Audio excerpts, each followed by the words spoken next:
దేవునికి స్తోత్రం. హల్లెలూయా. ఈ ఉదయకాలం వేళ ఆరాధనకై కూడి వచ్చినటువంటి మీ అందరకు, అలాగే దేవుని సేవకులకు నా హృదయపూర్వకమైన వందనాలు తెలియజేస్తూ ఉన్నా. దేవుని మహాకృపలో గత ఆదివారం నుండి రాత్రి వరకు ప్రభు అద్భుతమైన రీతిగా 5 కూడికలను జరిగించారు.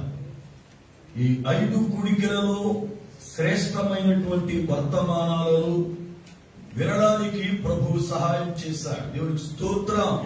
హల్లెలూయా. రాత్రి వేళ చక్కగా ప్రార్థించుకోవడానికి, ఈరోజు ప్రభు యొక్క బలలో పాలు పొందడానికి సిద్ధపాటుగా దేవుడు మనల్ని నడిపించాడు. ఈ దినమున దేవుని యొక్క వాక్యాన్ని కొద్ది సమయము మనం విని ఆ తరువాత ఆ యొక్క ప్రభు యొక్క సంస్కరణ కార్యక్రమంలోనికి మనం వెళదాం. చూడండి, పరిశుద్ధ గ్రంథములో నుండి అపోస్తుల కార్యముల గ్రంథము 1వ అధ్యాయము 6-7 వచనములు. అపోస్తుల కార్యముల గ్రంథము 1వ అధ్యాయము 6-7 వచనములు నేను చదువుతున్నాను, జాగ్రత్తగా విందాం. కాబట్టి వారు కూడి వచ్చినప్పుడు, ప్రభువా, ఈ కాలమందు ఇశ్రాయేలునకు రాజ్యమును మరలా అనుగ్రహించెదవా అని ఆయనను అడుగగా, ఆయన కాలములను సమయములను తండ్రి తన స్వాధీనమందుంచుకొని ఉన్నాడు, వాటిని తెలుసుకొనుట మీ పని కాదు. ప్రార్థన చేసుకుందాం. మహోన్నతుడైన పరమ తండ్రి, మీ పాదములకై స్తోత్రాలు వందనాలు చెల్లిస్తున్నాం.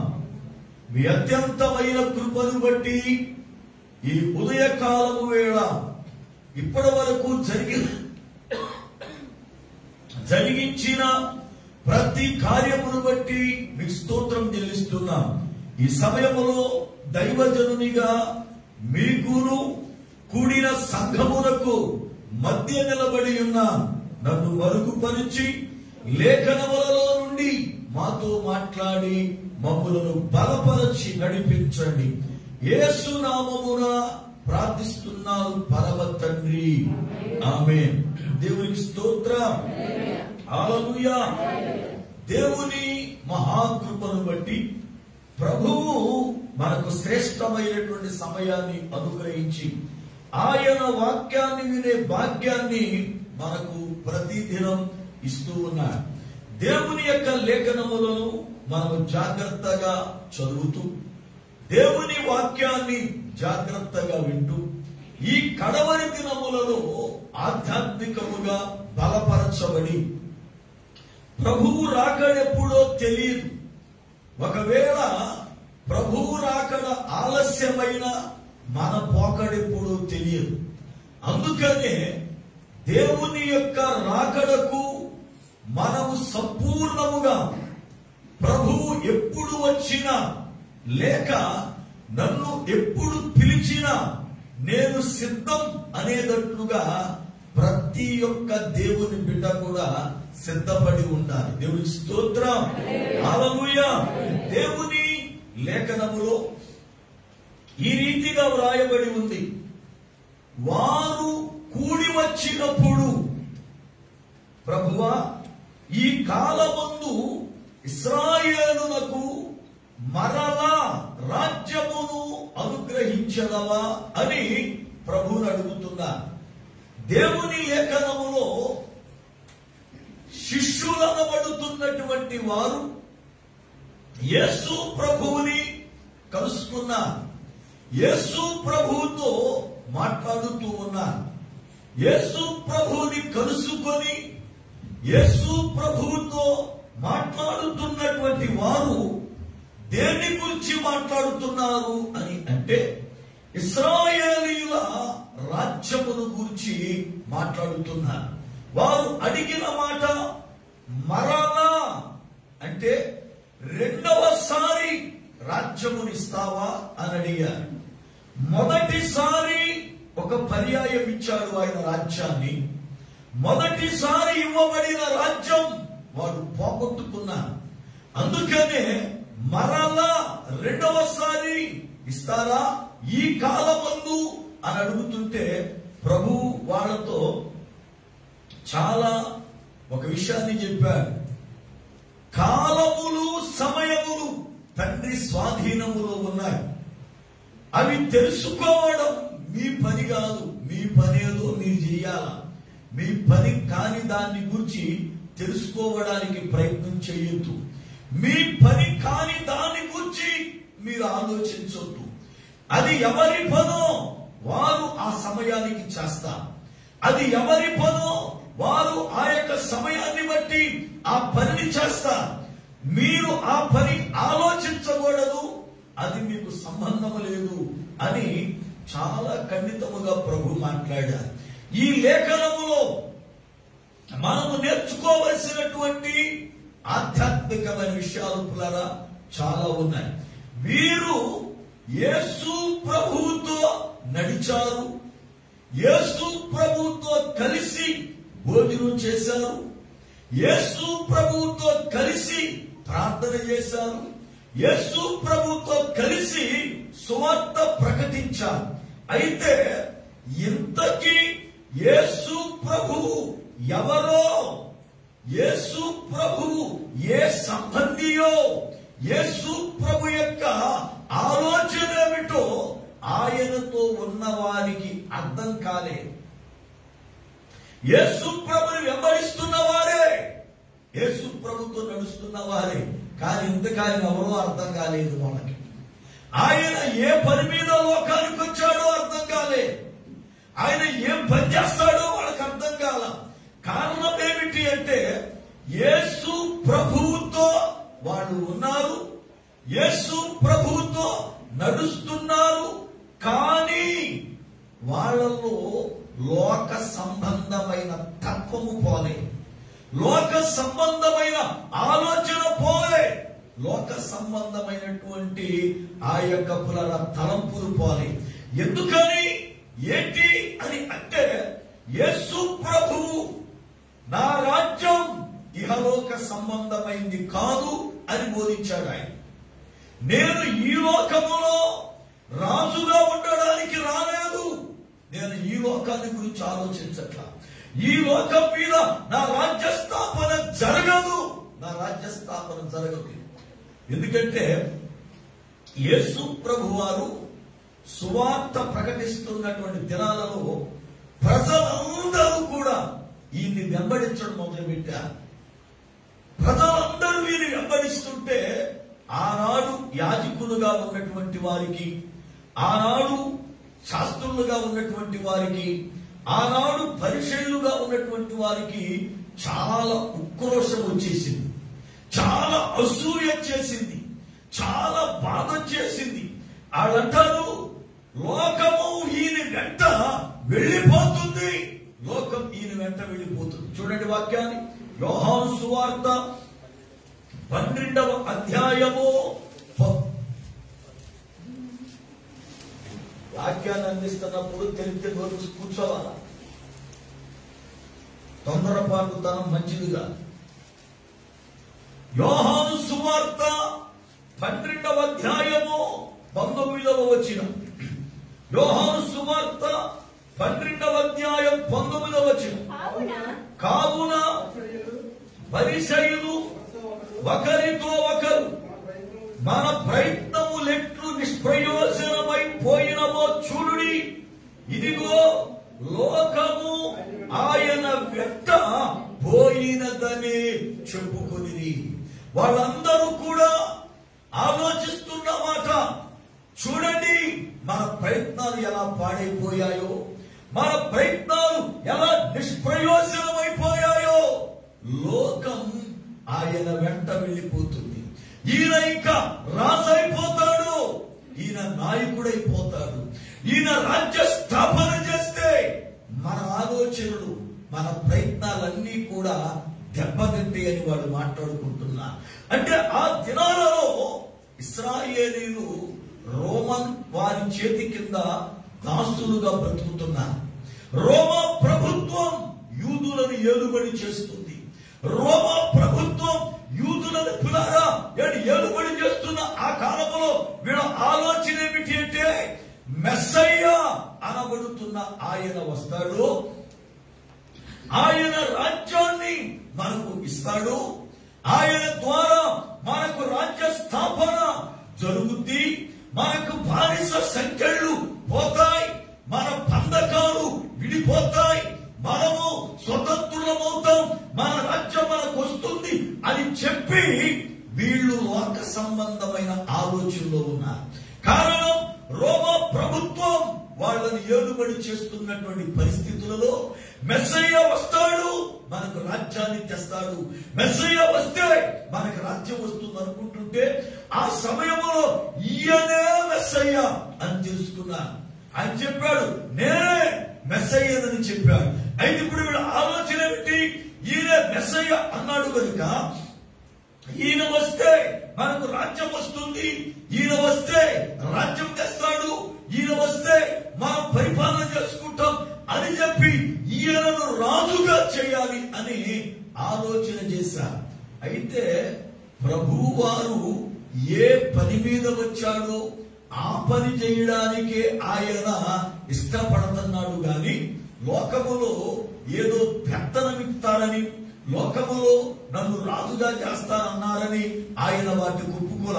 రాజుగా ఆయనను చేస్తాను అన్నప్పుడు వాళ్ళ మధ్యలో నుండి ఆయన వెళ్ళిపోయాడు. చూడండి వాక్య గ్రంథాన్ని, యోహాను సువార్త 6వ అధ్యాయము 15వ వచనం. యోహాను సువార్త 6వ అధ్యాయము 15వ వచనం. రాజుగా చేయుటకు వారు వచ్చి నన్ను తనను బలవంతముగా పట్టుకొనబోచున్నారని యేసు ఎరిగి మరల కొండకు ఒంటరిగా వెళ్ళెను.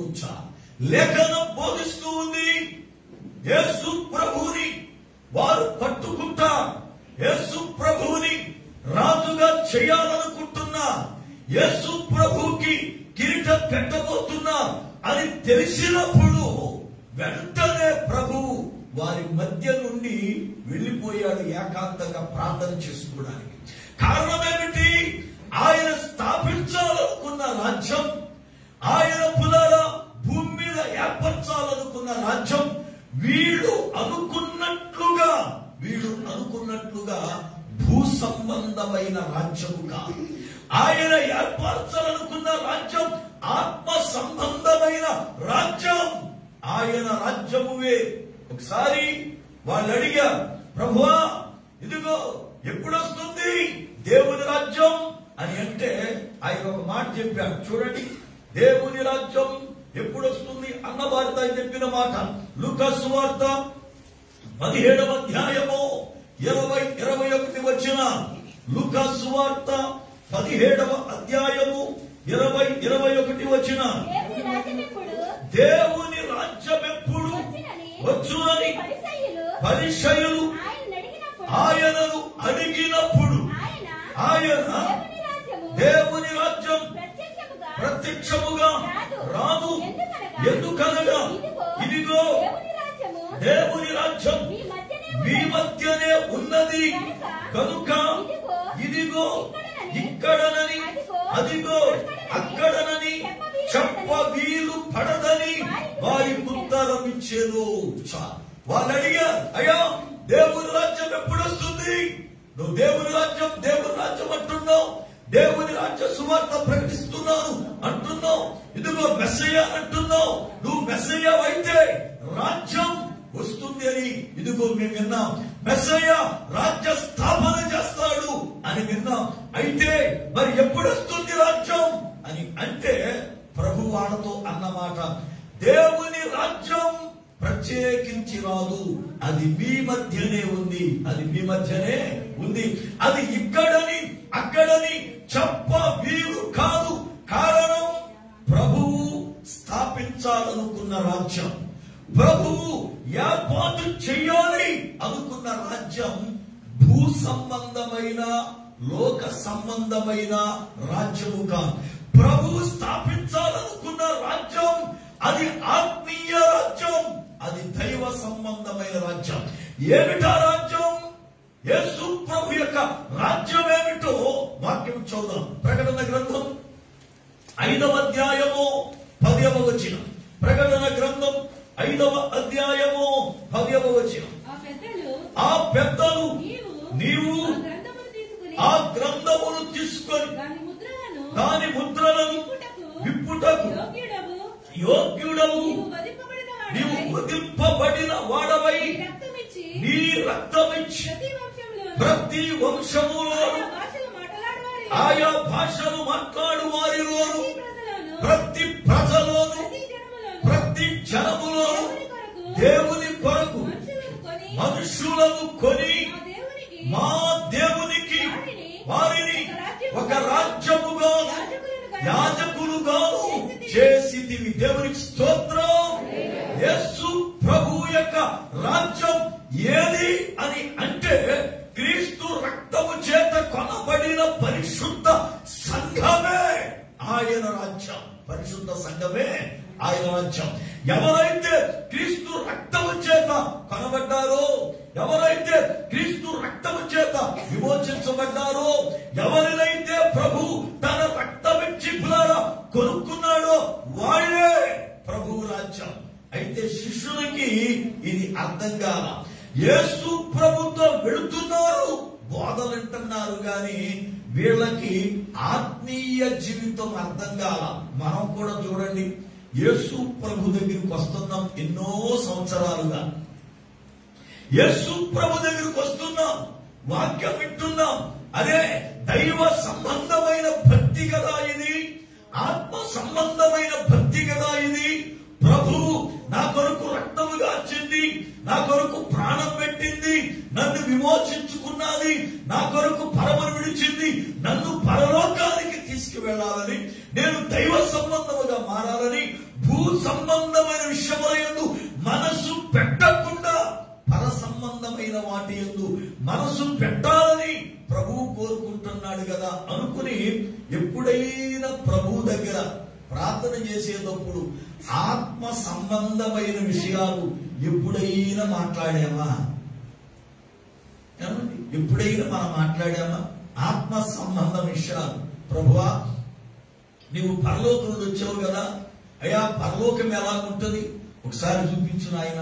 అవునా కదా? మనం అలాంటి అడగం. ప్రభువా, చైన్ పోయింది నాయన, ఎక్కడ నువ్వు చూపించు నాయన. ఏం పోయిందంట? నువ్వు పోతే దరిద్రం వదిలిపోయేస్తావు కదా. మనం ఎంతసేపు కూడా పనికి మాలి అని అడుగుతా ఉంటాం.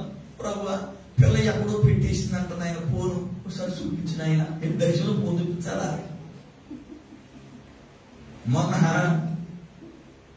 ఒక ఆమె ఇండియా నుండి ఫోన్ చేసింది, అయ్యగారు ప్రార్థన చేస్తారని చేశాను అంత. ఏడు సంగతి అన్నాను. ఏడు సంగతి అంటే యమునదేవి గారు కుటుంబ క్షేమం కొరకు ప్రార్థన చేస్తారని ఫోన్ చేశానండి అన్నది. సరే మంచిదే, కుటుంబం క్షేమం కొరకు ఇప్పుడు చేస్తాను, మీ కుటుంబం కొరకు సహవాసం పెట్టలే కనుక చేస్తానని అన్నా.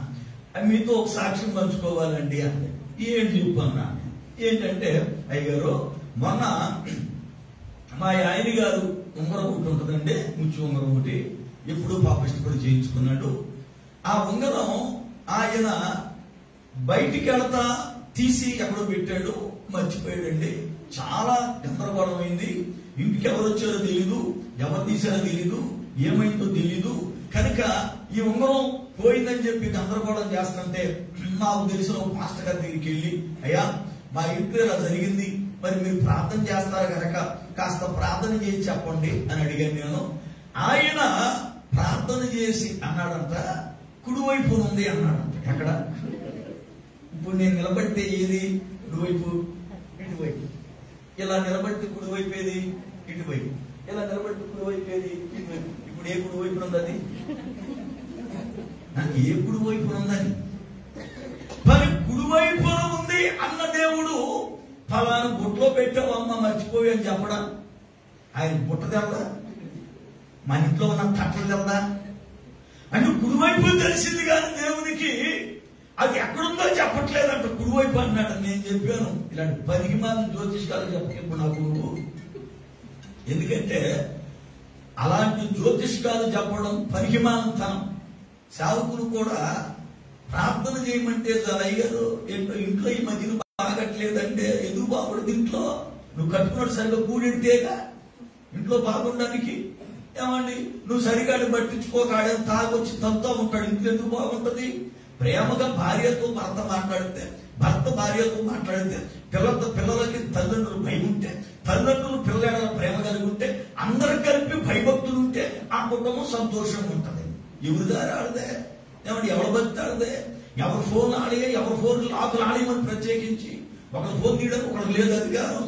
భార్య ఫోన్ భర్త ముట్టుకుండా కుదరదు లాకు. మరి ఎక్కడి నుంచి వస్తే సమాధానం కుటుంబంలో, ఎక్కడి నుంచి వస్తే ఆనందం? ఏమని ఇప్పుడు పాస్టర్లు కూడా ఏం చేస్తున్నారు అంటే, అయ్యగారు ఇంట్లో సమాధానం లేదండి, నెమ్మది లేదండి అని ప్రార్థన చేయమని అంటే ఈయనంటాడు కళ్ళు మూసుకురామా ఇంట్లో చీకటి కనపడతాం నాకంటాడు. ఏం కనపడుతుంటారు? కళ్ళు మూసుకుంటే చీకటి కనపడుతుంది, ఇది కనపడతా. ఆ చెప్పినప్పుడు బుద్ధి లేకపోతే ఇదేదానికి బుద్ధి ఉండదు. మీలో చాలా మంది ఉంటారు ఆ బ్యాచ్. అయ్యో ప్రార్థన చేయండి అనగానే మీరు దాన్ని చేసి ప్రార్థన చేసామా, నీకు ఒక ప్రార్థన చేయించా, దేవుడు చీకటి చూపిస్తాను, చీకటి చూపించకపోతే ఏం చూపిస్తాడు? బతుకు మారిపోతే. ఏమండి చాలా మంది పనికి మాలిన దర్శనాలు, చాలా మంది పనికి మాలిన విషయాలకి చెవులు కోసుకుంటున్నారు. దేవుడు ఏదైనా మాట్లాడితే స్పష్టంగా మాట్లాడే దేవుడు. దేవుడి స్తోత్రం. ఆయన ఏదైనా మాట్లాడితే ఎంత స్పష్టంగా మాట్లాడతాడో, ఎంత స్పష్టంగా మాట్లాడతాడు. అంతేగాని అక్కడుంది ఇక్కడుందని సోచి చెప్పడు ఆయన. ఏమండి మనము దేవుని పిల్లలమైతే, క్రీస్తు రక్తము చేత కడగబడిన వారమైతే మనం ఏమడగాలి దేవుని అంటే, అయ్యా నీ పరలోక రాజ్యాన్ని చూపించు ఒకసారి, నీ శిలువ దర్శనం చూపించు ఒకసారి, ఆత్మ సంబంధమైన వరములు నాకు అనుగ్రహించు, నేను ఆత్మీయ జీవితంలో ఎలాగున్నానో బయలుపరచు అని ఈ విషయాలు అడుగుతాను. మనం ప్రార్థన చేయడం మొదలు పెడతాము. ఏమండి ప్రార్థన చేయడం మొదలు పెడతాం చాలు. ప్రభువా మా అమ్మ ఒంటరిగా ఉంది కాపాడు. ఎలా ఉందంట? నువ్వు వదిలేసి అగేసుకుంటే ఇక్కడ గుర్తు ఒంటరిగా లేకపోతే చెప్పకుంటుందా? ఏమండి నువ్వు వదిలేసి మొత్తం ఎందుకు ఏడుతుంది? మా అమ్మ ఒంటరిగా ఉంది ప్రభువా కాపాడు. మా అబ్బాయి ఒంటరిగా ఉన్నాడు కాపాడు. ఏమండి నా కూతురు ఒంటరిగా ఉంది కాపాడు. లాస్ట్కి వచ్చరికి కాపాడు కాపాడు, ఆఖరికి పాడైపోతున్నాం. ఏం కాపాడు దేవుడు. ఎందుకంటే నువ్వు చేయవలసిన పనులు తిన్నగా చేయకోకుండా కాపాడు కాపాడంటే మీ ఇంటికి ఏమైనా వాచ్యమైన దేవుడు ఏమైనా? మీ ఇంటికి ఏమైనా వాచ్యమైన కాపాడు కాపాడు అంటే నువ్వేమో పనికి మాలేసాలు వేసుకొని తిరుగుతా ఉంటే ఆయన కాపా ఇంటికాడ కూర్చొని. చాలా మంది భూ సంబంధమైన విషయాల మీద మనసుంచడం. ఆయనేమో నా రాజ్యం ఇహలోక సంబంధమైంది కాదు, నేను ఇహలోక రాజ్య స్థాపన కొరకై రాలేదు, ఇదిగో ఇహలోక సంబంధమైన జీవితం కాదు, మనం ఆత్మ సంబంధం ఆయన బోధ చేస్తా ఉంటే ఆత్మ సంగతి పక్కనెట్టేసి భూ సంబంధమైన ఆశలు, భూ సంబంధమైన కోరికలు, భూ సంబంధమైన తలపులు కలిగి వీళ్ళు యేసు ప్రభువుని అడుగుతున్నారు. ప్రభువా ఈ కాలమందు ఇశ్రాయేలీయులకు మరలా రాజ్యం ఇస్తావా? మరలా అంటే ఏంటి? రెండోసారి అంటే మొట్టమొదటి ఇచ్చాడు కానీ ఇచ్చిన దాన్ని నిలబెట్టుకోరా. మొదటిసారి ఇచ్చిన దాన్ని నిలబెట్టుకోకపోతే మరి రెండోసారి కూడా ఇస్తే ఏం చేస్తారు వీళ్ళు? చాలా మంది అంటారు 1-2 సార్లు మనం చూడాలి కదండి అయ్యగారు అంటారు. ఒక్కసారి చూడాలి. ఒకసారి చూస్తే ఆ చూచినప్పుడు ఆ ఒక్కసారి తొలగిపోతే రెండోసారి మనం ఇస్తే మళ్ళీ రెండోసారి తప్పు చేయడానికి అవకాశం ఇచ్చిన మనం అవుతాం. ఆ ఒక్కసారితోనే కట్ అయిపోవాలి. ఆ ఒక్కసారితోనే దాన్ని తెంచేయాలి అక్కడికి ఆ సంబంధాన్ని. అంతే తప్ప ఒకసారే కదా రెండోసారి చాచిద్దాం, రెండోసారి ఏం చేస్తాడు? రెండోసారి అదే చేస్తాడు. అప్పుడు ఏం చేస్తావు? కనుక ఒక్కసారి దేవుడు రాజ్యాన్ని ఇచ్చాడు వాళ్ళకి. ప్రేమించి అక్కడ పునరు అన్య జాతులు 7 జాతులుంటే ఆ జాతులను వెళ్ళగొట్టి కనాను దేశాన్ని ఇశ్రాయేలుకి ఇచ్చాడు. ఇశ్రాయేలుకి ఇచ్చినప్పుడు వాడి ఇల్లు కట్టకుండానే గృహాలు ఇచ్చాడు, వాళ్ళకి పొలాలు నాటకుండానే పంటలు ఇచ్చాడు, వాళ్ళకి శ్రేష్టమైన జీవితాన్ని ఇస్తే వాళ్ళు చేసిన పని వాడు చేసిన పని వల్ల వాడికి ఇవ్వబడిన రాజ్యం తీసేశాడు. దేవుడు రాజ్యము తీసేశాడు. మనకి కూడా కొన్ని కృపావరములు ఇస్తాడు, మనకి కూడా కొన్ని తలాంతులు ఇస్తాడు. ఆ తలాంతులను వాడకపోతే, ఆ తలాంతులను వినియోగించకపోతే అది తీసేసి నీ దగ్గర నుండి వేరే వాడికి ఇచ్చేస్తాడు. చూడండి వాక్య గ్రంథం ఒకసారి చూద్దాం.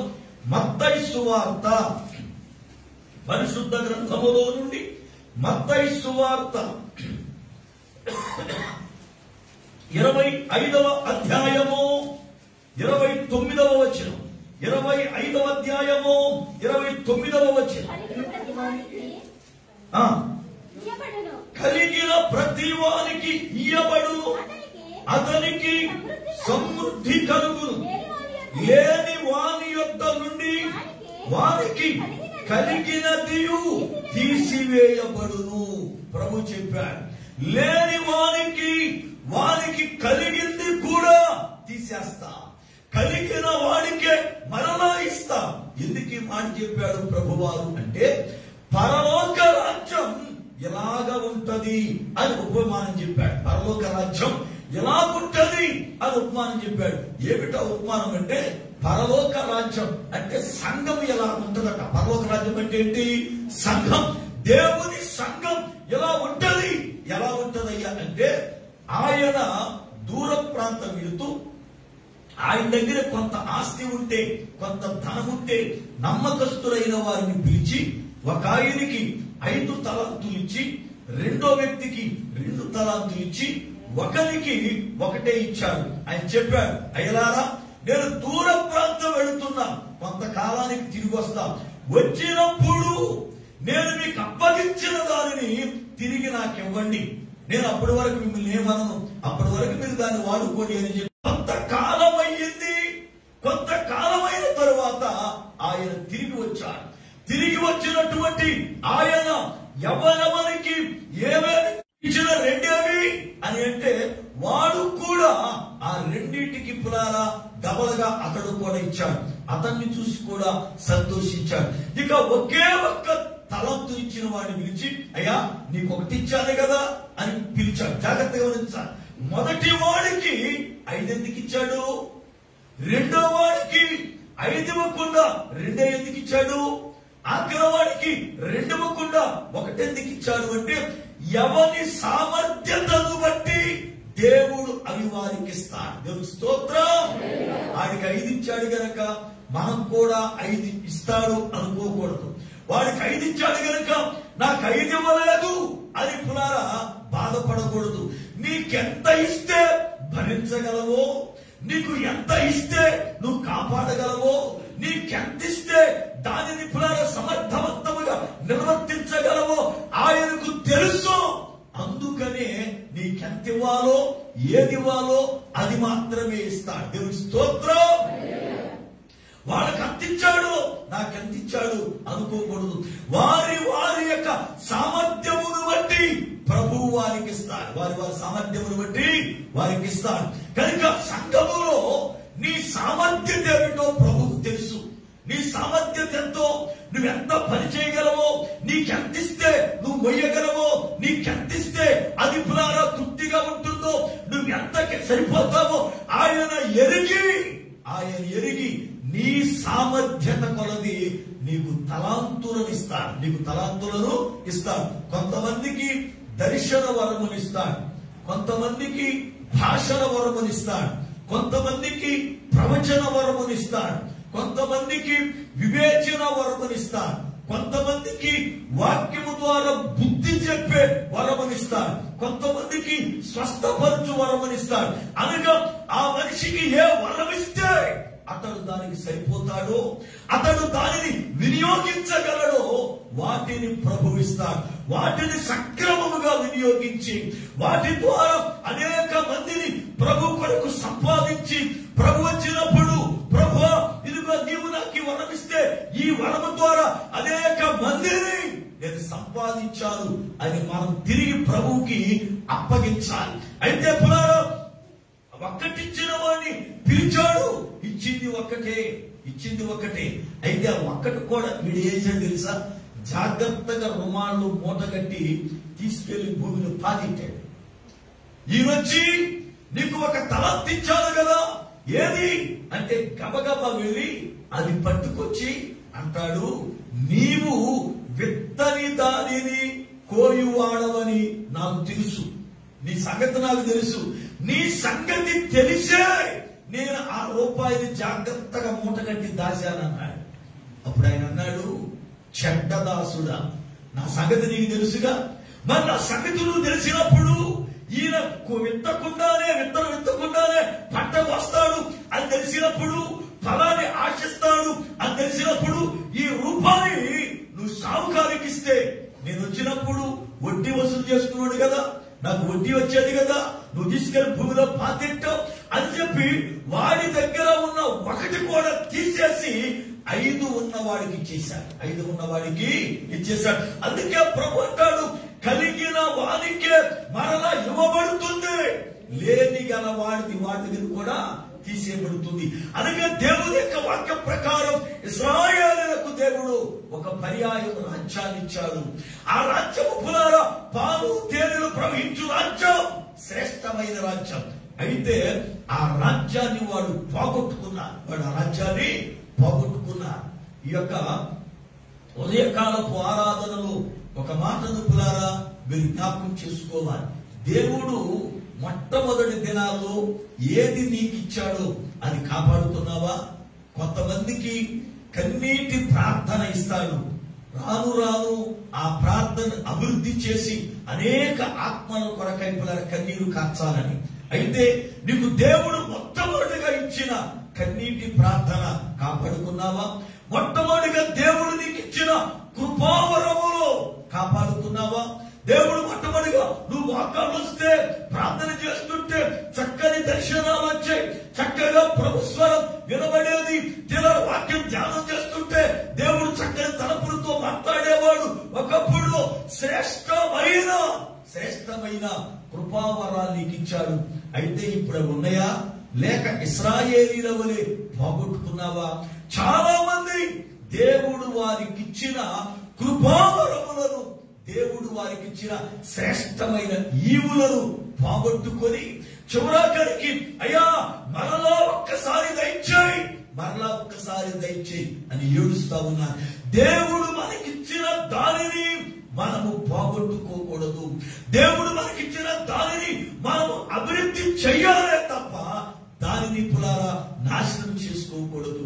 దేవుడు అసలు నీకేమిచ్చాడో ఒక్కసారి నిన్ను నీవు తప్పనిసరిగా పరిశీలన చేసుకోవాలి. రక్షింపబడిన ప్రతి బిడ్డకు దేవుడు ఏదో ఒక తలాంతునిస్తాడు. అది ఒకవేళ వాక్యము చదివే తలంతే కావచ్చు, లేక ప్రార్థించే తలంతే కావచ్చు, ఉపవాసాలు ఉండే తలంతే కావచ్చు, లేక పులారా నీ దగ్గర ఆర్థికముగా డబ్బు ఉంటే సేవ చేసే వారికి సహాయపడే తలంతే కావచ్చు, లేకపోతే పులారా సువార్తను ప్రకటించే తలంతే కావచ్చు. దేవుడు నీకేది అనుగ్రహించాడో, దానిని కాపాడుకోవాలి. అయితే ఇశ్రాయేలీలు వాళ్ళకివ్వబడిన రాజ్యాన్ని యూదులకు ఆఖరి రాజైన సిద్కియా కాలములో పోగొట్టుకున్నారు. ఏ కారణం సిద్కియా కాలములో పోగొట్టుకోవడానికి? సిద్కియా కాలములో ఏం జరిగింది చూద్దాం వాక్య గ్రంథాన్ని. దినవృత్తాంతముల 2వ గ్రంథము 36వ అధ్యాయం. దినవృత్తాంతముల 2వ గ్రంథము 36వ అధ్యాయం 11, 12, 13 వచనాలు. సిద్కియా ఏలనారంభించినప్పుడు 21 ఏళ్ల వాడై యెరూషలేములో 11 సంవత్సరములు ఏలేను. అతడు తన దేవుడైన యెహోవా దృష్టికి చెడు నడత నడుచుచు ఆయన నియమించిన ప్రవక్త అయిన యిర్మీయా మాట వినకయు తనను తాను తగ్గించుకొనకయు ఉండెను. మరియు దేవుని నామమును బట్టి తన చేత ప్రమాణము చేయించిన అతడు తిరుగుబాటు చేసెను.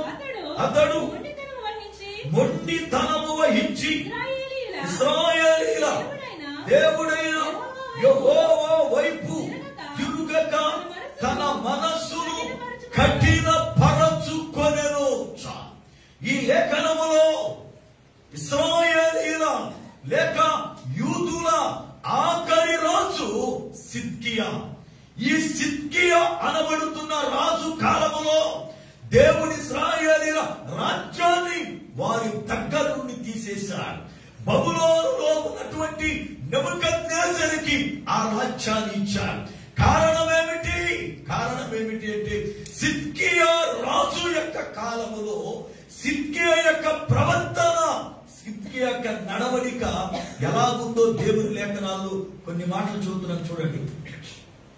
సిద్కియా యొక్క నడవడిక నంబర్ 1 12వ వచనములో అతడు తన దేవుడైన యెహోవా దృష్టికి చెడు నడత నడిచిన వాడు. మొట్టమొదటిది దేవుని దృష్టికి చెడు నడత నడిచాడు. రెండవది ఆయన నియమించిన ప్రవక్త అయిన ఇర్మియా మాట వినలేదు, దైవజనుని మాట వినలేదు. మూడవది తనను తాను తగ్గించుకోలేదు. నాలుగవది నెబుకద్నెజరు రాజు మీద తిరుగుబాటు చేశాడు. ఐదవది మొండితనం వహించాడు. ఆరవది దేవుని వైపు తిరగలే. ఏడవది తన మనస్సుని కఠినం చేసుకున్నాడు. అనగా 7 విషయాలు సిద్కియాలో దేవుడు చూచాడు. దేవుడు ప్రేమించి వాళ్లను 7 బంధములలో నుండి విడిపించి ఐగుప్తు దేశము నుండి కనాను దేశానికి నడిపించి శ్రేష్టమైన జీవితాన్ని ఇస్తే, అరే దేవుని కృప వల్ల ఈ రాజ్యం మనకు వచ్చింది, దేవుని కృప వల్ల ఇలా మనం బ్రతుకుతున్నాం, దేవుని కృప వల్ల మన జీవితాలు ఇలా ఉన్నాయి అని చెప్పి దేవుని స్తుతించకుండా, దేవునికి లోబడకుండా, దేవుని ఎదుట నీతి మార్గముగా నడవకుండా, దేవుని ఎదుట చెడు నడత నడిచిన వాడు సిద్కియా. దేవుని మీద తిరుగుబాటు చేసిన వాడు సిద్కియా. హృదయాన్ని కఠినం చేసుకున్నవాడు సిద్కియా. ప్రవక్త ఇర్మియా మాట వినని వాడు సిద్కియా. ఈ కారణాలను బట్టి దేవుడు తన రాజ్యాన్ని తన యొద్ద నుండి తీసేశాడు. అక్కడ నుండి మొదలు యేసు ప్రభు వరకు మరలా తిరిగి రాజ్యం వాళ్ళకి చేతికి రాలేదు. బబులోనీయులు ఏలిన తరువాత మాదియా పారసీకులు ఏలారు. మాదియా పారసీకులు తరువాత గ్రీకు వారు ఏలారు. గ్రీకు వారు తరువాత రోమనులు యూదులు ఏలడం ప్రారంభించారు. ఒకరి తరువాత ఒకరు వీళ్ళను బానిసలుగా చేసుకుని వాడుకోవడం ప్రారంభించారు. అయితే మెస్సయ్య వచ్చినప్పుడు రాజ్య స్థాపన జరుగుతుందని అన్నారు గనుక, ఈయనే మెస్సయ్య గనుక రాజ్యాన్ని మరలా ఇస్తాడేమో అని లోక సంబంధమైన రాజ్యము కొరకు వాళ్ళు ఎదురు చూస్తున్నారు. కానీ ప్రభువుది లోక సంబంధమైన రాజ్యము కాదు. ప్రభువు రాజ్యం ఎలాంటి రాజ్యం అంటే శాశ్వత రాజ్యం. స్తోత్రం. ప్రభువు రాజ్యం శాశ్వతమైనది. అది పైగా ఎవరికి పడితే వాళ్ళకి ఇచ్చే రాజ్యము కాదు. చూడండి ఆ రాజ్యం ఎలాంటి రాజ్యమో, ఆ రాజ్యం పునారా ఎవరికి పడితే వాళ్ళకి ఇచ్చేటువంటి రాజ్యము కూడా కాదు. దేవుని యొక్క లేఖనములు మనం చూస్తే అది మనకు అర్థమవుతుంది. చూడండి వాక్య గ్రంథాన్ని. దానియేలు గ్రంథము 2వ అధ్యాయము 44వ వచనం. దానియేలు గ్రంథం 2వ అధ్యాయం 44వ వచనం. ఆ రోజుల కాలములలో పరలోకమందున్న దేవుడు ఒక రాజ్యము స్థాపించి దానికెన్నటికి నాశనము కలుగదు. ఆ రాజ్యము దాన్ని పొందిన వారికే గాక మరెవ్వరికి చెందదు. లూకాసు వార్త 1వ అధ్యాయం 33వ వచనం. లూకాసు వార్త 1వ అధ్యాయము 33వ వచనం. ఆయన యాకోబు వంశస్థులను యుగ యుగములు ఏలును. ఆయన రాజ్యము అంతము అంతము లేనిదై ఉండునని ఆమెతో చెప్పారు. దేవునికి స్తోత్రం. హల్లెలూయా. దేవుని యొక్క వాక్యం పునర మాట్లాడుతుంది. ఆ రాజ్యం ఎలాంటిది అంటే అంతము లేని రాజ్యం. అది ఏర్పరచబడిన వారికి తప్ప వేరే వారికి ఇవ్వబడని రాజ్యం. అయితే ఇశ్రాయేలీయులు భూ సంబంధమైన రాజ్యాన్ని గురించి ఆలోచిస్తున్నారు. అందుకే ప్రభు అంటాడు, కాలములు సమయములు తండ్రి తన స్వాధీనమందు భద్రపరుచుకున్నాడు. కారణం ఏమిటంటే దేవుని యొక్క వాక్యం మాట్లాడుతుంది, ప్రతి దానికి సమయము కలదు. ప్రతి దానికి సమయము కలదు. ప్రసంగి గ్రంథం 3వ అధ్యాయం 1వ వచనం. ప్రసంగి గ్రంథము 3వ అధ్యాయం 1వ వచనం. ప్రతి దానికి సమయము కలదు.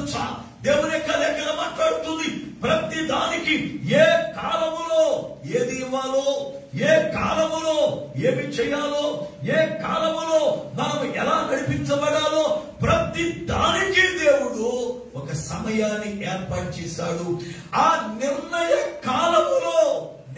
కాలములు దేవుడు దానిని జరిగిస్తాడు. దేవుడి స్తోత్రం. ఆ నిర్ణయ కాలము వరకు మనము ఓపిక పట్టి ఉండాలి. ఆ నిర్ణయ కాలము వరకు మనం ఎదురు చూడాలి. ఆ నిర్ణయ కాలము వరకు మనము కనిపెట్టాలి. అయితే వీరు కూడి వచ్చి ప్రభుతో అంటున్నారు, ప్రభువా ఇశ్రాయేలీయులకు రాజ్యమును మరలా ఈ కాలమందు ఇస్తావా అంటే, వాళ్ళు ఈ కాలములో రాజ్యం ఇస్తాడేమో, లోకం ఈయన వెంట వెళుతుంది కనుక ఈయన రాజు అవుతాడేమో, ఈయన అధికారం అవుతాడు కనుక మరలా తిరిగి మనకి రాజ్యం వచ్చేస్తుంది, మన రాజ్యాన్ని మనమే స్వతంత్రించుకోవచ్చు, మన రాజ్యాన్ని మనమే ఏలుకోవచ్చు, మన పైన రోమావారు ఇక దాసిక యజమాను ఉండక్కర్లేదు అని ఆలోచన చేస్తూ వాళ్ళు అడిగారు ఈ మాట. అయితే ప్రభు అంటాడు, ఆ పని తెలుసుకుంట మీది కాదు. కాలములు సమయములు తండ్రి స్వాధీనములు ఉన్నాయి గనక అవి తెలుసుకొనుట మీ పని కాదు, మీ పని కాదు. మరి మన పని ఏంటి? రక్షించబడిన వారి పనేమిటి? యేసు ప్రభువుని వెంబడిస్తున్న వారి పనేమిటి? యేసు ప్రభువుని రక్షకునిగా అంగీకరించిన వారి పనేమిటి? యలోక సంబంధాలు తెలుసుకోవడం కాదు, యలోక సంబంధం తెలుసుకోవడం కాదు.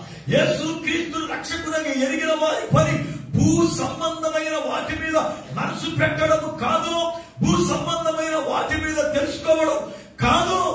యేసు క్రీస్తుని రక్షకునిగా అంగీకరించిన వారి మనసు ఎక్కడుండాలంటే పై వాటి మీద ఉండాలంట. వీటి మీద చూడండి వాక్య గ్రంథాన్ని. కొలసీ పత్రిక 3వ అధ్యాయం 1వ వచనం. కొలసీ పత్రిక 3వ అధ్యాయం 1వ వచనం.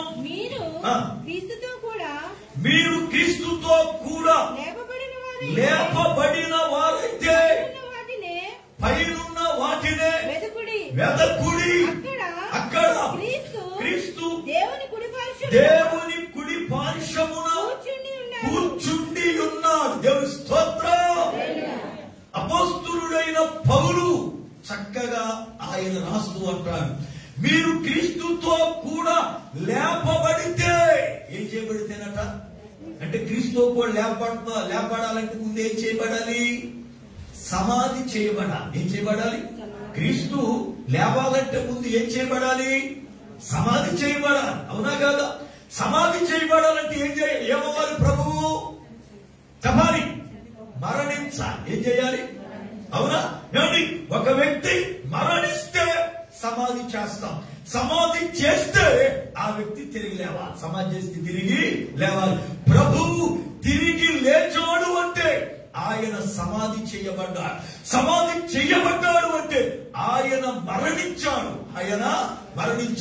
సిలువ వేయబడ్డాడు. ఇప్పుడు మనము క్రీస్తుతో కూడా లేపబడాలి అనంటే, క్రీస్తు లేచినట్లుగా మనము లేవాలంటే మనం ఏమవ్వాలో తెలుసా? చనిపోవాలి ముందు. ఏ విషయంలో? భూ సంబంధమైన అన్ని విషయాలలో కూడా మనము చచ్చిన వారమై ఉండాలి. భూ సంబంధమైన అన్ని విషయాలలో మనము పులారా మరణించిన వారమై ఉండాలి. లోక సంబంధమైనది ఏది మనలో బ్రతికి ఉండకూడదు. లోక సంబంధమైనది ఏది మనలో తిరిగి జీవము కలిగి ఉండకూడదు.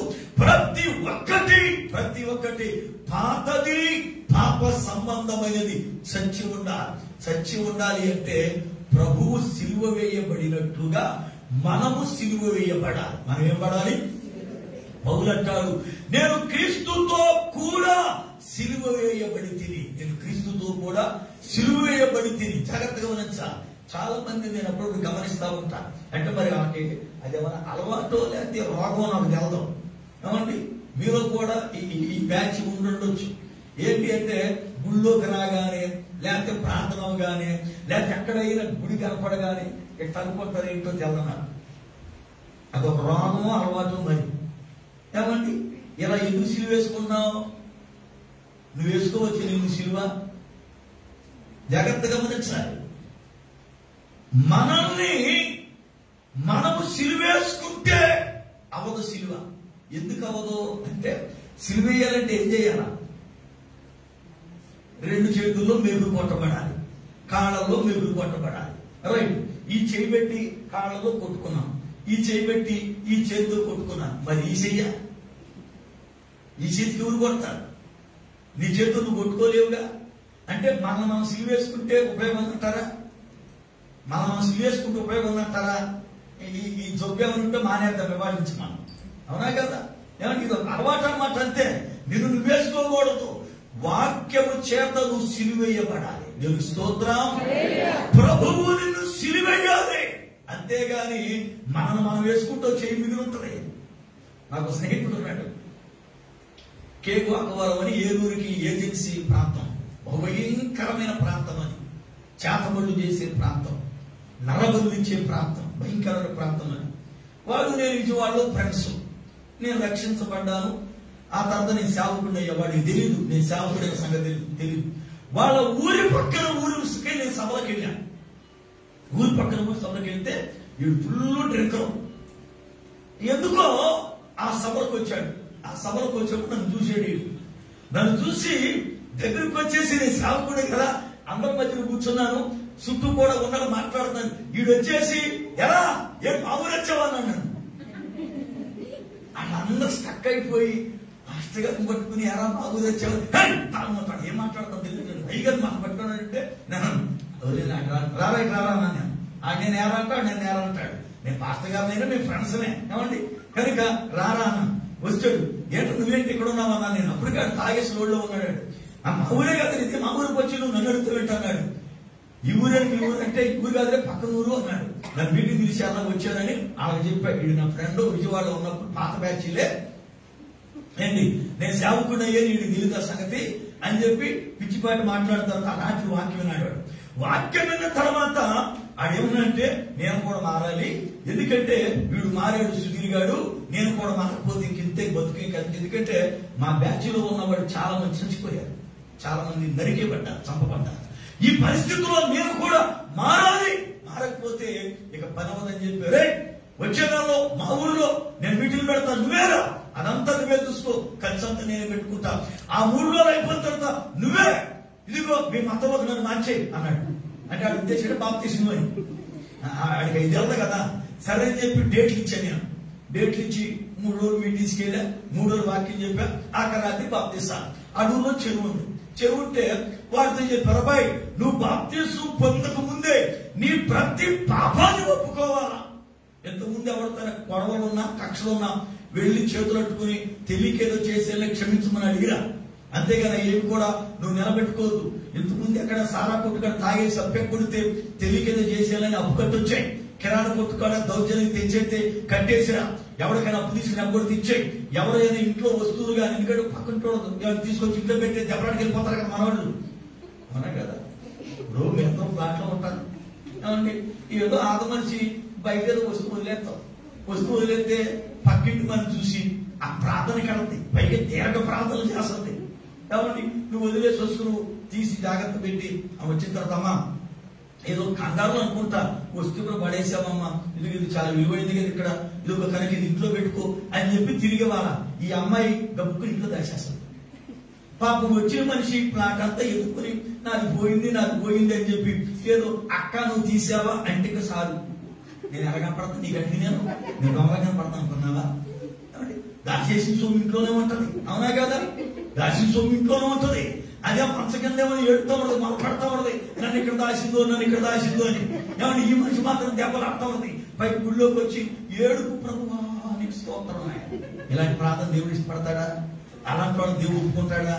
ఏమండి, మనము దేవుని యొక్క సువార్త పత్రికలం మన క్రియలు చూస్తేనే దేవుని సువార్త వాళ్ళకి తెలవాలి. దేవుని స్తోత్రం, హల్లెలూయా. అందుకనే బాప్తిస్మము పొందేటప్పుడే అన్ని సరి చేసుకోవాలా. సరి చేసుకున్నారా? నేను బాప్తిస్మం పొందే ముందు 32 రోజులు ఉపవాసం ఉన్నా. 32 రోజులు ఇప్పటికీ ఉద్యోగం చేస్తున్నాను నేను. 32 రోజులు ఉపవాసం ఉంది, కన్నీరు గార్చా, ఏం తెల్ల, ఓన్లీ నీళ్లు తాగేవాడిని అంతే. దేవుని యొక్క సన్నిధిలో పడి ఏడుస్తూ ఉండేవాడు. నా పాపాన్ని చూపించు, నేను ఒప్పుకుంటానయ్యా, విడిచిపెడతానయ్యా అని చెప్పి నేను ప్రార్థన చేస్తుంటే రెండో రోజున స్వరం పడింది, నువ్వు లేచి వెళ్ళి ఎక్కడెక్కడ రుణం ఉన్నావో వాటిని కట్టేసినాను. నేను ఎక్కడెక్కడ ఎవరెవరికి ఏమని రుణం ఉన్నానో అవన్నీ కూడా కట్టేసి వచ్చి మోకాళ్ళు వచ్చా. ప్రభా ఇంకేమైనా ఉంటే బయలుపరిచి ఒప్పుకుంటానని. నేను ఎవరితో అసమాధానం ఉన్నానో వాడితో సమాధానం పడి రమ్మన్నాడు. వెళ్ళి వాళ్ళ చేతులట్టుకుని ఏదో మూర్ఖత్వంగా ప్రవర్తించా, ఏదో నా తప్పు తెలియకుండా ప్రవర్తించా, ఇప్పుడు ప్రభుని తెలుసుకున్నాను నేను, ప్రభు చెప్పాడు సమాధానం పడమని, కనుక క్షమించండి అని చెప్పి వెళ్ళి వాళ్ళ దగ్గర క్షమాపణ అడుగుచ్చా. అప్పుడు మోకాళ్ళు వచ్చా. అప్పుడు మోకాళ్ళు వచ్చినా కూడా దేవుని స్వరం నాతో మాట్లాడడానికి, దేవుడు నన్ను కడిగి శుద్ధి అయినట్లుగా దర్శనం చూపించడానికి 32 రోజులు పట్టింది టైం. దేవుని దగ్గర ప్రతి చిన్న విషయాన్ని ఒప్పుకొని, ప్రతి చిన్న విషయాన్ని సమాధానపడి, ప్రతి చిన్న విషయంలో దేవుని దగ్గర కన్నీరు కార్చాను నేను.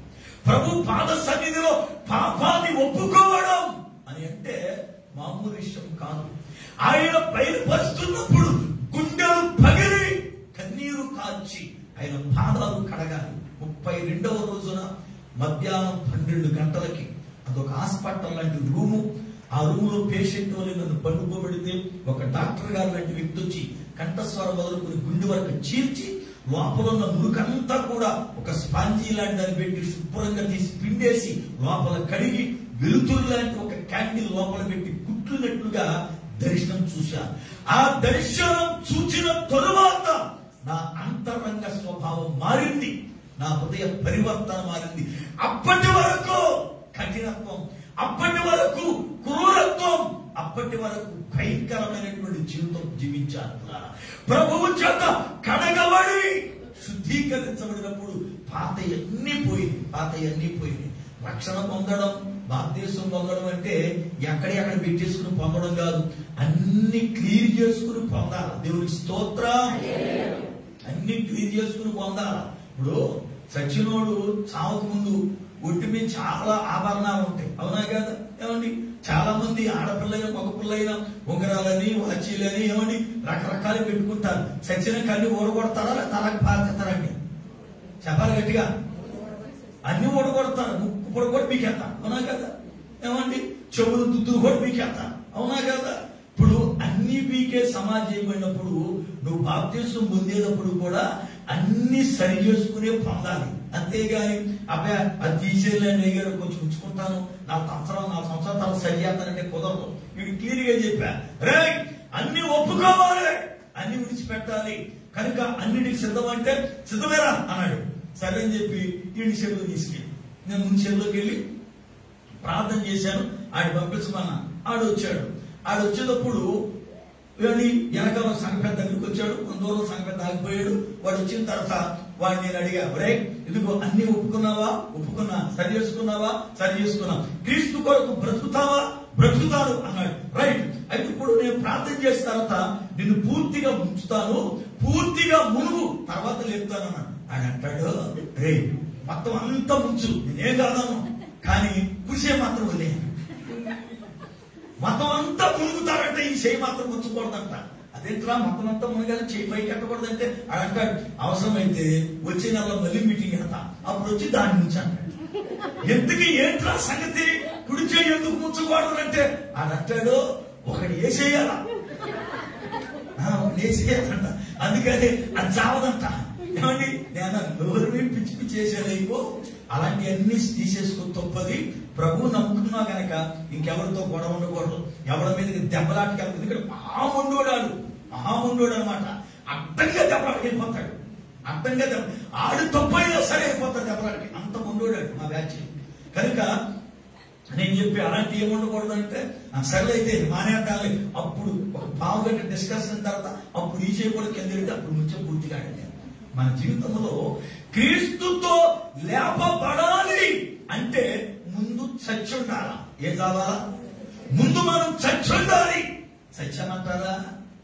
ఏమండి మన ప్రార్థన కోసం కళ్ళు సావు కదా, కళ్ళు చావు. కళ్ళు చస్తే తిన్నగా చూస్తాం కదా, కళ్ళు చావు గిడ్డు తిప్పుతా ఉంటాం కదా, ఎదుగుతా ఉంటాం. వాళ్ళెత్తికి ఏళ్ళెత్తికి అది తెగ తిప్పుతా ఉంటాం. అంటే కళ్ళు చావాలా? ఏం చావాలా? కళ్ళు చావాలా?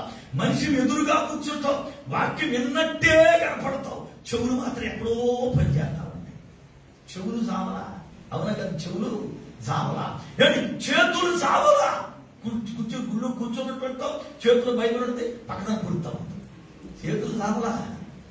చేతులు చావలా? కాళ్ళు చావలా? చాలా మందికి అవయాలు చావలేదు. క్రీస్తుతో లేపబడాలి అంటే ముందు మనం చావాలి. ముందు మనము చావాలి.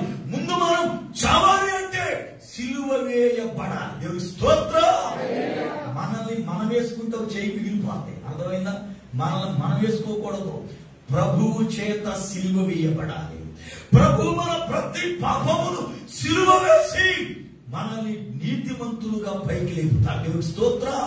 పౌలంటాడు క్రీస్తుతో కూడా మీరు లేపబడిన వారైతే పైనున్న వాటినే వెతకండి. ఏం వెతకాలట? పైన ఏమున్నాయి? పైన ఏమున్నాయి పిల్లారా? వాక్యం జాగ్రత్త గమనించాలి. మనము పైనున్న వాటిని వెతకాలి. పైన ఏమున్నాయంటే ప్రభువు తండ్రి కుడి పార్శ్వమున కూర్చున్నాడు. ప్రభు తండ్రి కుడి పార్శ్వాన కూర్చున్నాడు. అంటే పైన ఎవరున్నారు అంటే ప్రభు ఉన్నాడు. పైన ఎవరి దేవుని యొక్క సన్నిధి ఉంది. పైన దేవుని దూతలు ఉన్నారు. పైన పునాద గొప్ప ఆశ్చర్యకరమైనటువంటి స్తుతి ఉంది. పైన ఆరాధన ఉంది. దేవుని పిల్లలమైన మనం భూ సంబంధమైన వాటిని వెతకకుండా భూ సంబంధమైన వాటి యందు మనసు పెట్టకుండా మనము పైనున్న వాటిని వెతకాలి. పైనున్న వాటిని వెతకాలి అంటే క్రీస్తుతో కూడా లేపబడాలి. క్రీస్తు కూడా లేపబడాలి. ప్రభు అంటాడు కాలములను సమయములను ఇదిగో తెలుసుకుంటా మీ పని కాదు. ఎందుకు? ఏ కాలమునకి ఏం జరగాలో, ఏ కాలములో ఏది జరిగించాలో ఆయనకు తెలుసు. కాలములు సమయములు తండ్రి స్వాధీనములో ఉన్నాయి. ఏ కాలములో కుమారుని పంపాలో, ఏ కాలములో సంఘాన్ని పైకి తీసుకెళ్లాలో, ఏ సమయములో పునారా ఏది జరిగించాలో ఆ సమయములు ఆయనకు తెలుసు. మనం అనుకుంటాం ఈ సమయంలో ఈ పని చేస్తే బాగుండో, ఈ సమయంలో ఇలా జరిగితే బాగుండో, ఈ సమయంలో ఇలా ఉంటే బాగుండు అనుకుంటాం. కానీ బైబిల్ అంటుంది నిర్ణయ కాలమందు ఆయన తన కార్యాలు చేస్తారు. జాగ్రత్తగా గమనించాలి. అబ్రహామునకు దేవుడు మాటిచ్చాడు, అబ్రహామా నీ సంతానమును ఆశీర్వదిస్తా, నీ సంతానం ఇసుక రేణువులంత విస్తారముగా ఉంటది అని మాటిచ్చాడు. మాటిచ్చిన దేవుడు నమ్మదగిన దేవుడు. మాటిచ్చిన వాడు మాట తప్పని వాడు కనుక అబ్రహాం ఏం చేయాలంటే విశ్వాసముతో ఎదురు చూడాలి. కనిపెట్టాలి. ప్రభా నువ్వు ఇస్తానన్నావు కదా, అన్నవాడు నమ్మదగిన దేవుడివి కనుక ఖచ్చితంగా ఇచ్చే వరకు కనిపెడతానని చెప్పి కనిపెట్టాలి. కనిపెట్టకుండా తొందరపాటు పనులు చేశాడు. ఆగర్ని చేసుకున్నాడు, ఇస్మాయిల్ని అన్నాడు. ఇలాగున కొన్ని తొందరపాటు పనులు చేశాడు. అయితే బైబిల్ అంటుంది, నిర్ణయ కాలమున దేవుడు శారాను జ్ఞాపకం చేసుకునేను. ఏ కాలం అంటది చూడండి. వాక్య గ్రంథం ఒక్కసారి పరిశుద్ధ గ్రంథములో నుండి ఆది కాండము 21వ అధ్యాయము 1-2 వచనము. ఆది కాండం 21వ అధ్యాయం 1-2 వచనములో యెహోవా తాను చెప్పిన ప్రకారం శారాను దర్శించెను. యెహోవా తానిచ్చిన మాట చొప్పున శారాను గూర్చి చేశాను. ఎట్లనగా దేవుడు అబ్రహాముతో చెప్పిన నిర్ణయ కాలములో. ఏ కాలం అది? నిర్ణయ కాలం. దేవుడు ఒక కాలాన్ని మనకు నిర్ణయించాడు. ఏ కాలములో నిన్ను దర్శించాలో ఆ కాలములో దర్శిస్తాడు. ఏ కాలములో నీకు ఏది ఇవ్వాలని తలంచి ఉంచాడో ఆ కాలములో దానికి ఇస్తాడు. ఏ కాలములో నీ పక్షమున కార్యము చేయాలని ప్రభు ఆశ కలిగి ఉన్నాడు, ఆ కార్యము చేస్తాడు. కనుక వాక్యం మాట్లాడుతుంది నిర్ణయ కాలం. నిర్ణయ కాలం. కాలములు సమయములు తండ్రి తన స్వాధీనమందు భద్రపరుచుకున్నాడు. ప్రభు అంటాడు, అవి తెలుసుకొనుట మీ పని కాదు. ఎందుకని ఏ కాలములో రాజ్యం వస్తుందో, ఏ కాలంలో ఇశ్రాయేలుకి రాజ్యం రాదో మీకు అనవసరం. ఏం కారణం అంటే మేము కూడా ఇశ్రాయేలే కదా ప్రభు అని అంటే ప్రభు అంటారు, మిమ్ములను వారిలో నుండి ప్రత్యేకపరుచుకున్నా. మీరు వారి నుండి వేరైన వారు. మీరు ఇప్పుడు భూ సంబంధమైన వాటిని తెలుసుకోవడం కాదు మీ పని. భూ సంబంధమైన వాటి మీద మనసు పెట్టడం కాదు పని. ఇదిగో మీరు భూ సంబంధమైన వాటి నుండి విమోచించబడ్డారు. కనుక మీ పని ఇహలోక రాజ్యాన్ని గురించి, ఇహలోక పరిస్థితుల గురించి తెలుసుకోవడం కాదు. మీ పని ఏమిటి అనంటే పైనున్న వాటిని వెతకటం. పైనున్న వాటిని వెతకటం. పైన పరలోక రాజ్యమందు ప్రభు ఆసీనుడై ఉన్నాడు. ఆయన రాజ్యాన్ని మనం వెతక. దేవుని యొక్క వాక్యం అంటుంది, పరలోక రాజ్యము అంటే ఏమిటి? నీతి, సమాధానం, పరిశుద్ధాత్మ యందలి ఆనందమట. ఏమిటి? సమాధానం, నీతి, పరిశుద్ధాత్మ యందలి ఆనందం. చూడండి వాక్య గ్రంథాన్ని.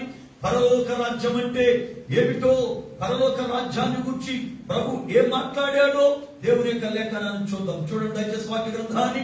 రోమాపత్రిక 14వ అధ్యాయము 17వ వచనం. రోమాపత్రిక 14వ అధ్యాయము 17వ వచనం. దేవుని రాజ్యం భోజనమును పానమును కాదు గాని నీతియు సమాధానమును పరిశుద్ధాత్మ యందలి ఆనందమునై ఉన్నది. దేవుని స్తోత్రం. దేవుని రాజ్యం. దేవుని రాజ్యం ఏమండి? దేవుని రాజ్యం అంటే ఏమని చెప్పుకున్నాం మనం? దేవుని సంఘం. దేవుని యొక్క సంఘం. దేవుని సంఘం ఎలాంటిది అంటే నీతి, సమాధానం, పరిశుద్ధాత్మ యందలి ఆనందం. అనగా దేవుని యొక్క సంఘములో, దేవుని రాజ్యములో నీతి ఉంది, దేవుని రాజ్యములో సమాధానం ఉంది, దేవుని రాజ్యములో పరిశుద్ధాత్మ యందలి ఆనందం, పరిశుద్ధాత్మ యందలి ఆనందం ఉంది. కనుక మీరు దైవ సన్నిధిలోనికి వచ్చినటువంటి వారు దేన్ని వెతకాలి, దేని మీద మనసుంచుకోవాలి అని అంటే దేవుని రాజ్య విషయాల మీద మనసుంచుకోవాలి. భూ సంబంధమైన వాటి మీద కాదు. ఏ సమయంలో ఏది చేయాలో ప్రభువుకు తెలుసు. వాటిని ఆయన చేసుకుంటూ పోతాడు. వాళ్ళ వలె మీరు రాజ్యాన్ని గురించి వెతకూడదు. ఎందుకు? మీరు ప్రత్యేకించబడ్డారు. మీరు లోకములో నుండి వేరుపరచబడ్డారు. ఈ లోక రాజ్య సంబంధులు కాదు మీరు, పరలోక రాజ్య సంబంధులు. పరలోక రాజ్య సంబంధులైన దేవుని పిల్లలు దేని మీద మనసు పెట్టాలి అంటే దేవుని రాజ్య విషయాల మీద మనసు పెట్టాలి. అందుకనే దేవుని పిల్లలుగా ఏటి విషయాలలో మనం పిల్లారా ఏమని, ఏటి విషయాలలో ప్రభువుని అడగాలో, ఏ విషయాలలో ఏమని మనము తలదూర్చాలో, ఏ విషయములలో తలదూర్చకూడదో మనం దేవుని దగ్గర నేర్చుకోవాలి. ప్రభు అంటాడు, వాటిని తెలుసుకొనుట నీ పని కాదు. నీ పని వేరు. ఎందుకు? నీకు ఒక పని ఉంది. ఏ పని? ఏమండి, మనం రక్షించబడ్డాం కదా, రక్షించబడిన ఉన్న పని ఏంటి అసలు? జాగ్రత్తగా మనం చేద్దాం. రక్షింపబడిన వారికి ఉన్న పని ఏమిటి? ప్రభువు రక్షణ పొందిన ప్రతి వ్యక్తికి ఒక పని అప్పగించారు. ఏ పని చూద్దాం వాక్య గ్రంథం దయచేసి. పేతురు రాసిన మొదటి పత్రిక 2వ అధ్యాయం 9వ వచనం. పేతురు రాసిన మొదటి పత్రిక 2వ అధ్యాయము 9వ వచనం. అయితే మీరు చీకటిలో నుండి ఆశ్చర్యకరమైన తన వెలుగులోనికి మిమ్మల్ని పిలిచిన వారి గుణాతిశయములను ప్రచురము చేయు నిమిత్తము. జాగ్రత్తగా గమనించాలి. యేసు ప్రభువారు మనల్ని చీకటి అనబడుతున్న పాపములో నుండి, చీకటి అనబడుతున్న లోకములో నుండి, చీకటి అనబడుతున్న అపవాది యొక్క బంధకాల్లో నుండి ఎందుకు విమోచించాడో, ఆశ్చర్యకరమైన వెలుగులోనికి ఎందుకు నడిపించాడు అంటే వాక్యం బోధిస్తుంది. ఆయన గుణాతిశయములను ప్రకటించడానికి, గుణాతిశయములను ప్రకటించడానికి రక్షించబడిన ప్రతి వ్యక్తికి ఒక పని. ఏమిటా పని అంటే ప్రభువు గుణాతిశయములు ప్రకటించాలి. ప్రభు యొక్క గుణగణాలు ఏమిటి? ప్రభు ఎలాంటి గుణములు కలిగిన వాడు? ప్రభుకున్నటువంటి శ్రేష్టమైన గుణములేమిటి? వాటిని లోకములు ప్రకటించాలట. వాటిని లోకములో వెల్లడిపరచాలి. అది ప్రతి విశ్వాసి యొక్క బాధ్యత. ప్రతి విశ్వాసి యొక్క బాధ్యత. ప్రతి విశ్వాసి యేసుక్రీస్తు యొక్క గుణగణములో ఆయన లాంటి ప్రేమ కలిగిన దేవుడు లేడని, ఆయన లాంటి కనికరము కలిగిన దేవుడు లేడని, ఆయన లాంటి నీతి కలిగిన దేవుడు లేడని, ఆయన లాంటి పరిశుద్ధత కలిగిన దేవుడు లేడని ఆయనను గురించి ప్రకటించాలి. దేవుని స్తోత్రం. హల్లెలూయా, హల్లెలూయా. దేవుని వాక్యం బోధిస్తా ఉంది పిల్లారా. ఆయనను గురించి ప్రకటించేటువంటి నీతి కలిగినటువంటి ప్రకటన దేవుని పిల్లలకు చేయాలి. ఒకసారి ఒక పట్టణంలో ఒక బ్రాహ్మణ కుటుంబం నుండి ఒక ఆయన రక్షించబడ్డాడు. బ్రాహ్మణ కుటుంబం నుండి రక్షింపబడ్డాడు. ఆయన రక్షింపబడ్డానికి ఏ గుడికి వెళ్ళాలా, ఏ యొక్క సేవకుడు ఆయన సువార్త ప్రకటించాలా, కానీ రక్షించబడ్డాడు. ఎలా రక్షించబడ్డాడో జ్ఞాపకం చేస్తారు. ఆయన బాగా ఉన్న కుటుంబం, బ్రాహ్మణ కుటుంబంలో బాగా ఉన్న కుటుంబంలో చాలా మంది వాడు అక్కాజనులు అన్నదమ్ములు కలిసి ఉన్నటువంటి కుటుంబం, బాగా ఆస్తిమంతులు. వాళ్ళ ఇంట్లో అనేక మంది పనిచేసే పనులు ఉన్నారు. అయితే వీళ్ళు ఎక్కడైనా ఏదో వస్తువు పెట్టి మర్చిపోయి బయటకు వెళ్తే ఈ పనులు దొంగిలించేవాడట. దొంగిలించి వచ్చిన తర్వాత పలానా వస్తువు పలానా చోట పెట్టాం, ఏమైంది? పలానా వస్తువు పలానా చోట పెట్టాం, కనపడలేదంటే మేము తీయలేదయ్యారు అని చెప్పి వాళ్ళు వాళ్ళ మీద ఒట్లు, ఈళ్ళ మీద ఒట్లు, ఇలా రకరకాల ఒట్లు పెట్టేవాళ్ళు. కానీ సచ్చినా కూడా నిజం చెప్పరట వాళ్ళు.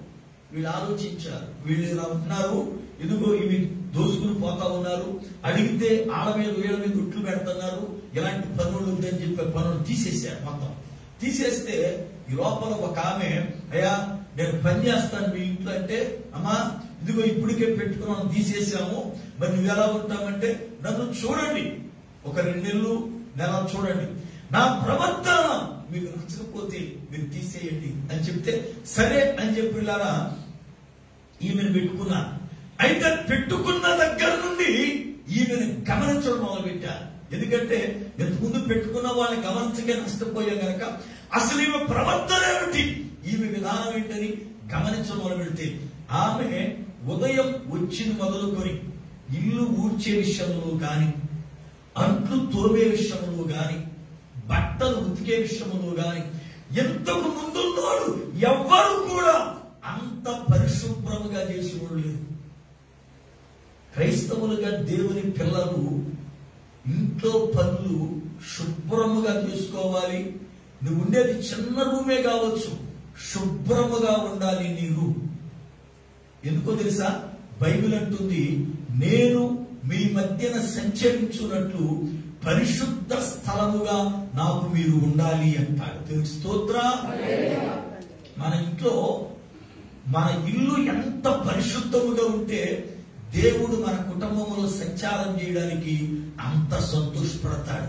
మన కొంప ఊడ్చుకోకుండా ఎక్కడ బట్టలు అక్కడ దగ్గర మీద మచ్చల మీద టేబుల్ పడేసేసి ఎక్కడ పడేసి నువ్వు మాత్రం పెద్ద భక్తి పొందాల బైబిల్ కూర్చుని ఏడుతో కూర్చుంటే దేవుడు ముందు కొంప సిద్ధపరచు తర్వాత చూస్తాను ఎవరు అంటాడు. అవునా కదా? కొంప సిద్ధపరచుకోకుండా ఎక్కడక్కడ పెట్టేసుకుని మన బైబిల్ నుంచి ఏడుతో కూర్చొని కుదరదు. ముందు మన గృహాన్ని చక్కగా సిద్ధపరచుకోవాలి. ఎందుకంటే బైబిల్ అంటుంది, యెహోవా మీ మధ్య సంచారం చేయునట్లు మీ పేట అంటే పాళ్యము పరిశుద్ధంగా ఉండాలంట. పాళ్యము పరిశుద్ధంగా ఉండాలి. కారణం ఆయన పరిశుద్ధతకే దేవుడు పరిశుద్ధుల మధ్య సంచారం చేసేవాడు. దేవుని స్తోత్రం. హల్లెలూయా. చాలా కుటుంబాలు చూస్తా ఉంటాం, ఎక్కడ చీపురు అక్కడే, పైగా చీపురు ఏరి కదా ముగ్గుడు మీద దెబ్బలాట. నేను నీకు గుట్టికి ఎత్తలేదేంటి? ఆ చీపురు ఇలా ఏది ఏమైందని చీపురు వేయాలా? నిన్ను చీపురు తిరగేసి వేయాలి. అవునా కదా? భర్త అనొచ్చు ఆ మాట. ఏమండి, నీవు ఏ పని చేయాలో ఆడపిల్లగా పని చేయాలా? కుయిట వచ్చిన తర్వాత ఇంత దరిద్రంగా తయారయ్యి మంద నాకు అర్థం కావట్లేదు. లేదా ఇంటికాడ ఉన్నప్పుడు ఒళ్ళు వంగేది. ఎందుకని? అత్త తిడతామో, మామ తిడతాడేమో, బాబు లేకుంటారు, పక్కన వాళ్ళు ఆడపడుచు నాకన్నా ముందు లేచేస్తున్నారు, తోడుకోవడం వాకిలు బాగుందని ఎవరు సామర్థ్యమైనా కానీ గబగబలేసి ఏదో ఏడుతారు, ముక్కుంటారు ఏడు చచ్చేవాళ్ళం. ఇక్కడ ఏమి లేవు కదా, వాకిలు లేదు, కళ్ళ చల్లేది లేదు, ముగ్గేసేది లేదు, పేడ పిసికేది లేదు, పిడలు కొట్టేది లేదు, ఏమీ లేదు. సోమరోళ్ళగా తయారైపోయామంతే. లింగిలింగ్ అనుకో డ్యూటీకి వెళ్ళొస్తున్నామంతే. అదే పెద్ద బరువు మనకి అక్కడ పొడి చేసినట్టుగా. ఏమండి, ఇంటికాడ కూడా ఆ ఏడిపోయి ఏడ్చింది ఏడవలేదా? ఎంతకన్నా ఎక్కువ ఏడ్చాం. ఏమండి, ఉదయం నాటికి వెళ్తే ఏమండి సాయంకాలానికి నడువులు అయ్యేసేది ఆడవాళ్ళకి. అవునా కదా? దానికన్నా బరువు చేసే పనులు ఏమండి, దానికన్నా ఏమండి పనులు కఠినమైనవి. కాకపోతే ఇక్కడికి వచ్చాక కొంచెం సుమారి పెరిగిందంటే మన పరిస్థితులు ఇలా తయారైపోయి దరిద్రంగా. అవునా కదా?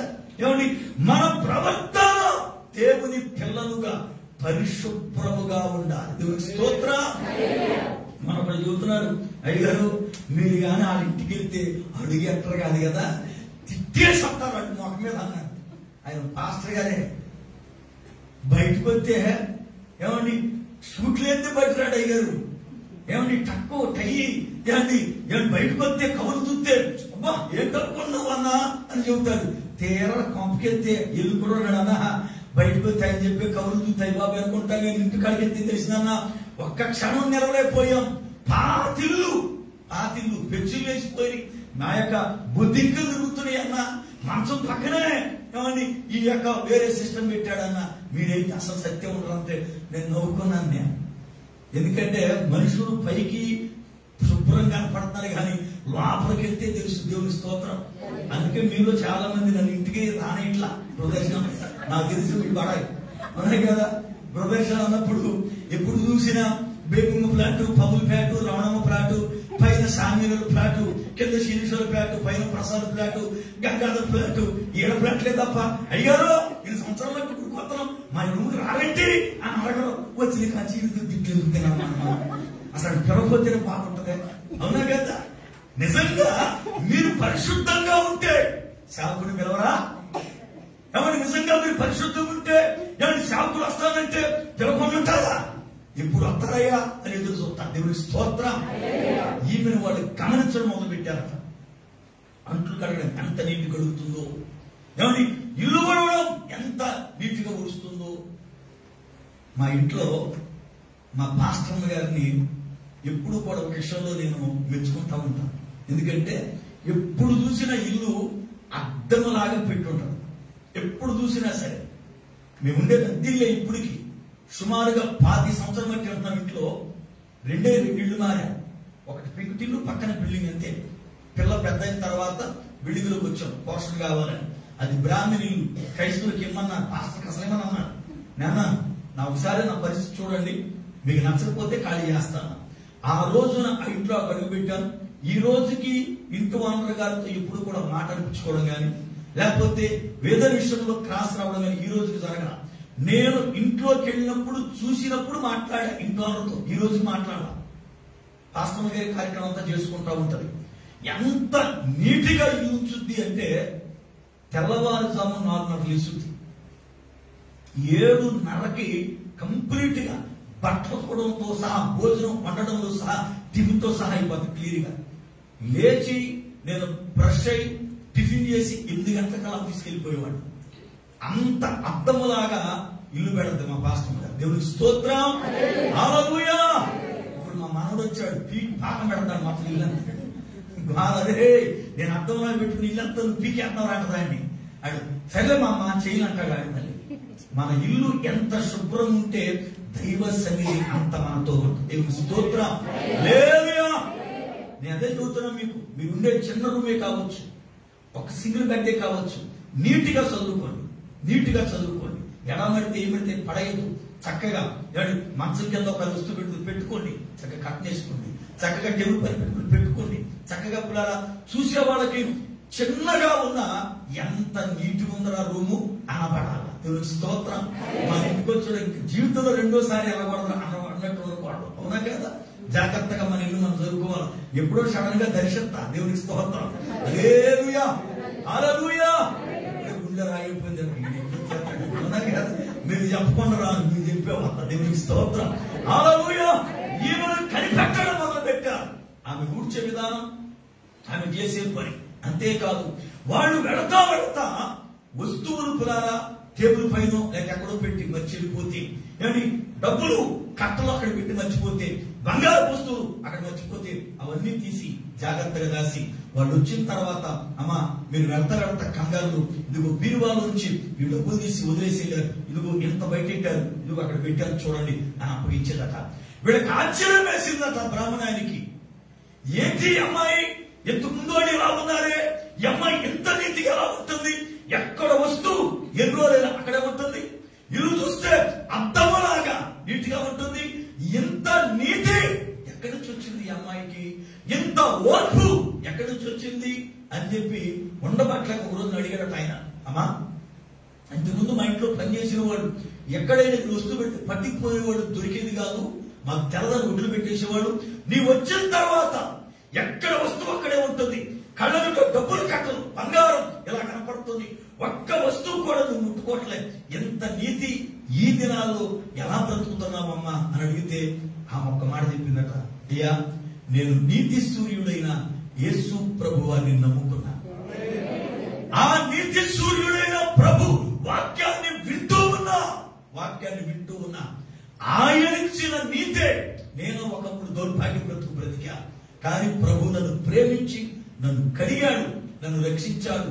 ఆయన చేత రక్షించబడిన తర్వాత ఈ నీతి నాకు వచ్చింది అంటే నేను ఆశ్చర్యపోయి, యేసు ప్రభు ఎంత నీతిమంతుడా, యేసు ప్రభు నమ్ముకున్నోడు ఎంత నీతిగా ఉంటారా, వాక్యములో ఎంత యథార్థం ఉందా అని చెప్పి ఒక బైబిల్ పట్టురామని చెప్పి బైబిల్ చదవడం మొదలుపెట్టాడట. ఆయన బ్రాహ్మణ్ బైబిల్ చదవడం మొదలుపెట్టి బైబిల్ అయ్యే లోపు దేవుని పాదాల దగ్గర కన్నీరు కాంచి హృదయాన్ని పగలగొట్టుకుని ఏ విషయంలో ఆయన దేవునికి దూరస్తుడో ఆ విషయాన్ని సరి చేసుకుని మారు మనసు పొంది రక్షింపబడ్డాడు. దేవుని స్తోత్రం, హల్లెలూయా. దేవుని వాక్యం ప్రకారం రక్షింపబడిన ప్రతి క్రైస్తవునికి దేవుడు అప్పగించిన పని ఏంటో తెలుసా? ఆయన గుణగణములను ప్రకటించడం, ఆయన గుణగణాలు ప్రకటించడం, అది మన పని. ఆయన ఎంత ప్రేమామయుడో, ఎంత కనికర సంపన్నుడో, ఎంత నీతిమంతుడో, ఎంత ఎప్పుడో దయగలిగిన వాడో, ఎంతగా రిక్తుడయ్యాడో, ఎంతగా మన కొరకు నడకొట్టబడ్డాడో, ఎంతగా సిలువైబడ్డాడో అది ఎరిగి ఆయన యొక్క కార్యాలు ప్రకటించడం దేవుని పిల్లలుగా అది మన పని. అంతేగాని భూ సంబంధమైన వాటిని తెలుసుకోవడం మన పని కానే కాదు. ఈ రోజున మనలో అనేక మంది ఆత్మ సంబంధమైన వాటిని తెలుసుకుంటకై దేవుని పాదాల దగ్గర మోకాళ్ళ అనుభవాన్ని పరిశుద్ధాత్మ దేవుడు అనుగ్రహించునుగాక. ఆమేన్. ప్రార్థన చేసుకుందాం. ప్రార్థన చేసుకుందాం. ప్రార్థన. మహాగణుడవైన పరమ తండ్రి, నీ పాదములకై వందనాలు స్తోత్రాలు చెల్లిస్తున్నా. అత్యంతమైన కృపను బట్టి ఈ యొక్క ఆయన మధ్యాహ్న వేళ సమయములో లేఖనముల ద్వారా నాతో మాతో మాట్లాడినందుకై స్తోత్రాలు చెల్లిస్తున్నా. ప్రభువా, విత్తబడిన వాక్యము నీరు గట్టండి, ఫలింపు దయచేయండి. ప్రతి విధమైన బంధకములు యేసు నామమున దూరపరచండి. ఈ దినమున ఆరాధన కూడి వచ్చిన ప్రతి బిడ్డను ఆశీర్వదించండి. యేసు నామమున ప్రార్థిస్తున్నారు పరమ తండ్రి. ఆమేన్.